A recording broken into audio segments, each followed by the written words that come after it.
All right, how's it going, my magnificent sons of bitches? And I've decided to come back because I wanted to go ahead and do a video. I see WJ used to do these videos all the damn time. And I thought that they were pretty popular. 10 reasons why this sucks, or 10 reasons why that sucks.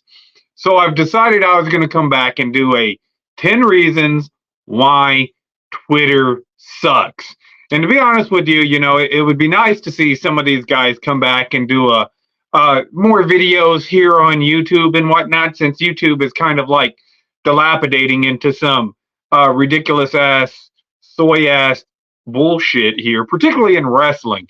It would be nice to see Dark Horse and Wrestling Jesus, even to a degree Brad Rules, even though I know Brad's got his own thing, come back and do wrestling commentary from an old school perspective, and to hear what people really got to say about this product. However, I'm doing a top 10 reasons why YouTube sucks. I got them written down right here. I decided I was going to go ahead and go over them and tell you exactly why I think, or not YouTube, but Twitter still kind of sucks a little bit. Elon's really got a lot of shit to straighten out on X to make it a little bit more friendly for the general. This is me trying to help you. This is what really kind of sucks to the general public. So I want to do an honorable mention before I really get started on my list right here. And that's you can't really edit comments. It really doesn't too much matter to me, because I'll fuck a comment up and then I'll just still send it. Sometimes I'll fuck a comment up intentionally, because I know that these are like news editors and, print reporters and stuff like that tend to get triggered whenever you misspell something, or you put a comma where it's not supposed to be or something, just to sit there and fuck with them a little bit, because they got ODD with this shit. And I just like sitting there watching these grammar Nazis go ahead and veg out. But let's go ahead and get into reason number 10. The hashtags fucking suck. Absolutely.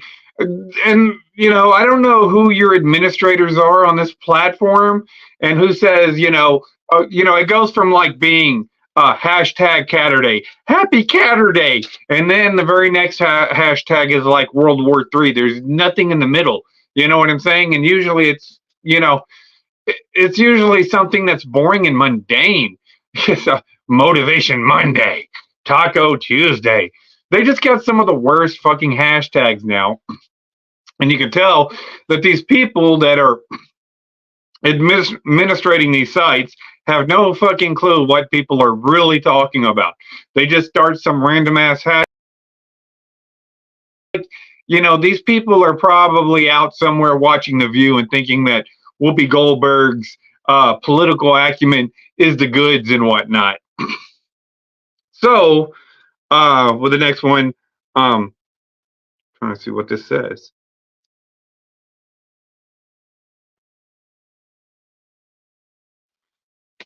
Twitter is responsible for the adpocalypse on YouTube. For taking away the and now it's not such a big deal because the fucking ads on YouTube sucks. It's always like HIV medication, which I'm going to go ahead and do top 10 reasons why YouTube sucks today. But now, the ads are horrible. So I wish that YouTube would have another adpocalypse and just start taking away ads from everybody that's a YouTuber today. Because you'll have some generic ass channel that's like, Cody Rhodes, he's going to take the title, and then WWE is going to have a new renaissance of an AEW level or something. And they have like an ad. They'll have like 2 or 3 ads in a 10-minute, 15-minute video. So where's the adpocalypse when you need it? But the original adpocalypse, whenever everybody was starting to go ahead and build up their platforms on YouTube, that all started on Twitter. These little media shills that were losing their audience to Twitter content creators, they were getting upset. They were getting jealous. And so they got on Twitter and they demanded that YouTube started doing an adpocalypse. And this is what made it harder for the independent YouTubers. Not like I would put ads on my content. However, with that being said, it made it harder for people like you to go ahead and put ads and try to make a little bit of money off of YouTube, particularly if you were doing video editing like I was at the time and putting in a lot of effort and a lot of work into a lot of your channel stuff. They were responsible for that. So we're going to number 8. The 8th reason why Twitter sucks is because of all the spam advertisements. Holy shit, you get on there and it's like, you know, you have all these video games of stick figure guys sitting there fighting zombies or something. And then you'll have a Temu advertisement down there. And it's just like spam advertisement, spam advertisement. You know what I'm saying? And they're all over the place on Twitter, you know, and it gets kind of annoying. Okay, you see one ad, you see maybe 2 ads. Okay, I get it. The same thing's wrong with Facebook right now. It's just spam advertisement, spam advertisement, spam advertisement, spam advertisement. And it's the same thing on Twitter. I get it. Elon's got to make some money. So you're going to have a few. But holy shit, it's just, you know, 8 up anymore with spam advertisements. Number 7 right here, all the fucking bot accounts and fucking Asian girls trying to sell motherfuckers Bitcoins and shit following you and stuff like, have you tried to get Bitcoin? You're so handsome. You're so sexy. Buy some of my Bitcoin and shit. All the sock accounts and bot accounts that are on Twitter, man. And you know, I get a lot of following for it, and I'm, you know, fuck it. If I get 1,000, maybe I'll invest into getting a blue check mark. I don't know if I want to get a blue check mark or not, though, because nobody's organic. Most of the people are bots that follow you, and you get very, very little, like, you know, communication with anybody that's really a real user. There's some of them that are still cool on Twitter, but not many. Not like whenever it was 2016, you could make really good friends, have pretty decent conversations with some. Other people will get triggered. Mostly the people that are fucking you know, nepotism, you know, a product of nepotism. They just really don't know how to communicate with anybody from society. But you would meet some really cool, I think, you know, Jasmine, no thanks. I met her on there. You know, Critical Thinker Drinker is on there. He's a pretty cool guy I can, you know, talk to. But most of it's like sock accounts. It's like sock accounts and for people trying to like their own shit and trying to pretend like they're, you know, have a following. And it's bot accounts, you know, that seems to be like what mostly is on Twitter anymore. So, number 6, you have the MAGA grifters and you got the Trump derangement syndrome motherfuckers. And all they do is sit there and go back and forth and argue. For the most part, everybody that lives in society, you know, they don't give a shit.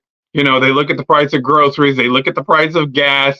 This is what they're worried about. They're worried about their day-to-day lives. They're worried about getting back and forth to work and putting food on the table, paying rent and paying bills.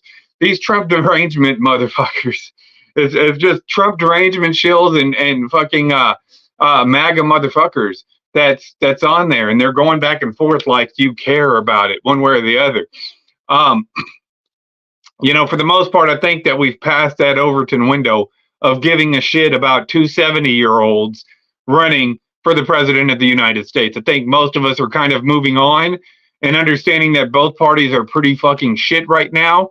And, you know, we have to start maybe considering other options. I think that's the direction society's going in, other than we need to get on the MAGA train or we need to get on the Trump derangement train. Nobody's gonna give a shit about that. But the fucking shills and the grifters on YouTube pretend like this is still an ongoing feud here with them. Number 5, it's filled with fucking gamer geeks, man. And mind you that it took me a while to just, you know, now it's like I can't stand gamers anymore. And a large part of this is because I keep fucking with my products. Like football is pretty much, you know, starting to be, it's starting to be, you know, they're starting to, like, you know, script it and make it look fake. And then on top of that, they're making it look like Madden because they want the gamer people to get involved, the fucking esport guys that sit there and play Madden. So whenever you look at the game, it looks kind of cheap. The same thing with WWE and professional wrestling. they try to make these generic looking characters like gameplay characters, and they do gameplay promos and shit in the ring, and it kind of cheapens the product a little bit. And so everything is being marketed to these esport virgins and shit. So it's frustrating if you watch the shit. If you were a football fan, then you're like, oh man, this shit looks generic as hell. This game looks generic as fuck. You know, you got Dak Prescott throwing behind his shoulder, doing a backflip, doing all this other stuff, some Metal Art Lemon fucking Harlem Globetrotter shit with the football and stuff. And it's supposed to look like I guess it's supposed to look like Madden. It's supposed to look like a Madden game. However, it looks fucking cringy to me.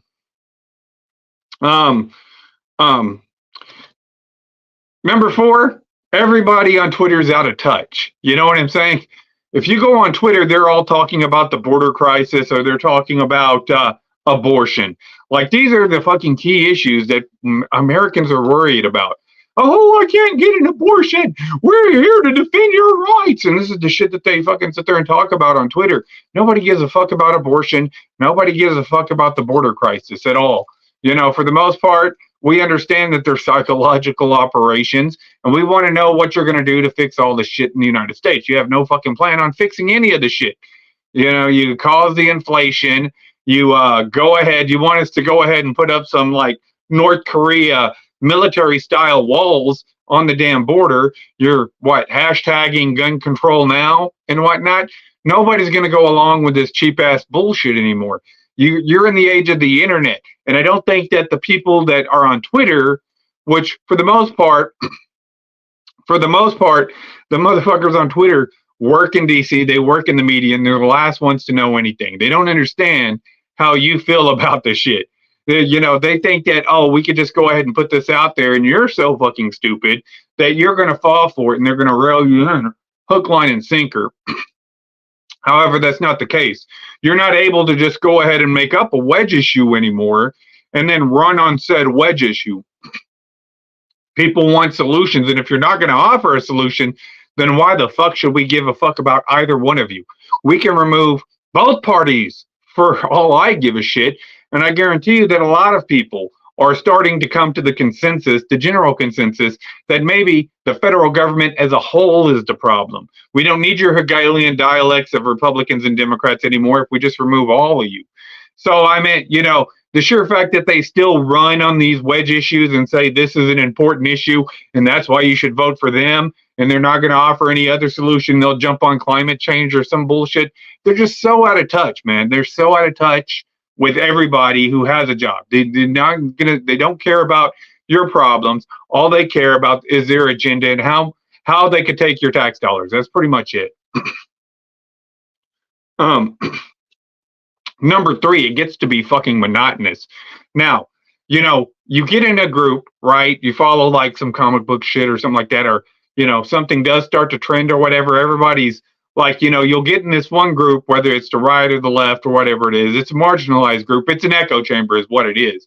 And then they all start posting the same shit and saying the same shit. You know what I'm saying? They're all talking trash about the same person, like Rachel Ziegler. And then lo and behold, you make a comment on one person, particularly if it's a blue check mark. If it's a blue check mark, you're fucked, because that's all that's going to be coming up on your feed, especially if you don't have a lot of people that you're following. You're going to see their post all fucking day long. Every time you get on Twitter, it's going to be their post up at top. All you got to do is make one comment, and that's all you're going to see is their shit come all the way down. You'll be sitting there.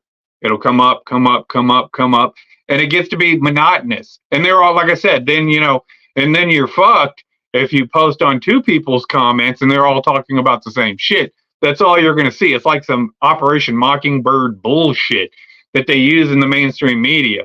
And then after a while, it's like, well, fuck this. This is kind of boring now. So, you don't really feel like getting back on or looking at anything. You're just kind of like moving on. It's just like so monotonous. And, if I leave a comment on your shit, it's because I agreed with that, right?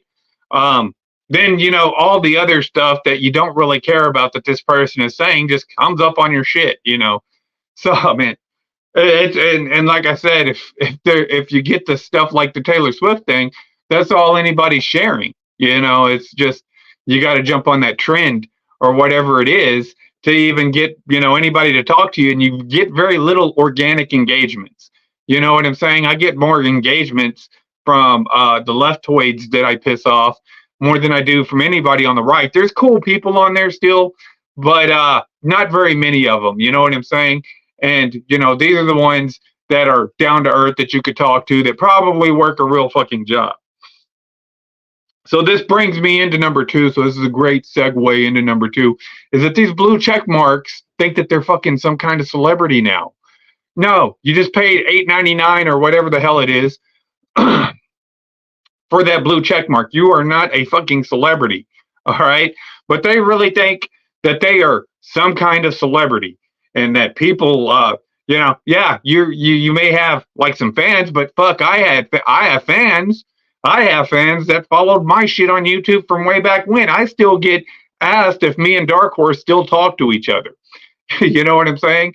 And I've met some people. It's like, oh yeah, I like some of your videos and shit that I've worked with in the past, and I've like met some in the recent future. I was telling me about videos I already forgot about. You remember whenever you and Don Banks were talking about back-to-back heart attacks?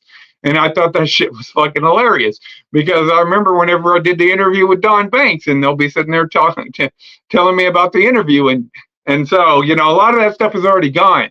So I mean, I have fucking fans, but I don't think that I'm all high and mighty. But these motherfuckers actually think that they're celebrities, especially with the blue check marks. Now, there's some cool guys like Critical Drinker. That dude's pretty fucking cool. He's pretty, you can talk to him and he'll talk to you and you can have a conversation. But some of these blue check marks really think that they're the shit. And I've been like, yeah, given that little, especially from like some of the left wings, but some of the right wings are just the same. It's an echo chamber, and they have no fucking clue what the fuck they're talking about on their videos and whatnot. And it's like, it's all like I said, they'll get in their echo chamber and then they make the same shit. It's the same post. Rachel Ziegler. And it's like, well, I'm not going to watch Snow White. Why the fuck are you putting this on a fucking comic book channel? Why are you talking about Snow White whenever I'm wanting to, hear about Deadpool 3 or something? You're talking about the girl that's playing Snow White. What the fuck did she do? It's not like I care. So, number one is that the fucking trends aren't even trends. You know what I'm saying? And this is something that Dark Horse mentioned on his video whenever he was talking about the great hashtag We Want Cody motherfuckers out there. They're not trends. You'll have a trend go, like the number one trend will go like 8,000. And is that really a trend? These people are not drawing like they claim that they are. They're not as popular as they think that they are, but you would think that they were celebrities, and that they had like right now you had the psyop that they were doing with the Super Bowl parade with the Kansas City Chiefs and stuff, where it says, some people got shot. They're going to try to do the mass shootings again? Are you going to try to go back to those old psychological operations? Because I guarantee you, fucking false flag was trending more than your gun control now. It was, so you don't have that much influence. Whether they call it a zeitgeist, you don't have that. Nobody is with you. Nobody's looking into your shit on Twitter. And this is largely because most of the people on Twitter are not organic. They're shills. They're either grifters or shills trying to sell a product to each other. These people are not in the market to buy, but they're in the market to sell. Well, how the fuck are you going to sell a product if there's nobody in the market to buy, because you've already censored everybody off of Twitter or X? Now, you have Elon buying up the thing, and he's got to find a way to go ahead and get interest into X. And how are you going to get interest into X with all these fucking shills out there trying to, instigate shit all the time? World War III or Civil War or, these YouTube shills and stuff that went ahead and took over. They wouldn't have made it if they didn't do that HR 5181 and censor the rest of us off of YouTube and whatnot. You would still be doing videos from your closet and saying, I like Pokemon and shit. But you know, that's what it is. They got everybody pushed off the platform, you know, that like a lot of the good content creators that I know that I used to watch, a lot of them ain't making videos anymore. You know, they don't do like, you know, you would see something come up and you say, you know, that guy is going to do a video on it. They're not here anymore. You know, it's all these people who couldn't make it on YouTube 10 years ago that are now taking over YouTube, and you know their content's just not that great. It's just not that fucking great. So yeah. Anyways, that's the 10 reasons why Twitter sucks. It's kind of like, you know, it's kind of like patient zero for kind of ruining the internet. Now, granted, it was like government legislation, that HR 5181, like I said, but that was kind of ground zero. That was the experimental site. And that's why Elon was able to come in, scoop it up, and buy it at a discount price, a bargain basement price for Twitter, is because Twitter did lose a lot of interest, and it did lose, you know, and it needs to, you need to rebuild that back. You need to put it back to, you know, being more, you know, they're going to have to fucking advertise. You're going to have to get people back in on this site to have organic traffic, because what good is a bunch of fucking shills and grifters if there's nobody to shill or grift to at all? You know, everybody else, you know, everybody else is making fun of you and your Taylor Swift gay op and your Black National Anthem gay op. All that shit's getting ratioed now. So what good is a shill if there's no market there? If there's nobody to shill to because nobody trusts you or believes in you, then, you know, what good is a shill? So anyways, I'm going to go ahead and wrap this video up. I just wanted to go ahead, get some content up, start doing more videos on YouTube, try to come up with something a little bit better in the ways of professional wrestling, start covering a little bit of wrestling, start covering a little bit of sports, break down how generic this shit looks. So you people tell me what you think. You like, sub, do the shit the internet tells me to do to get over. And for now, I'm out.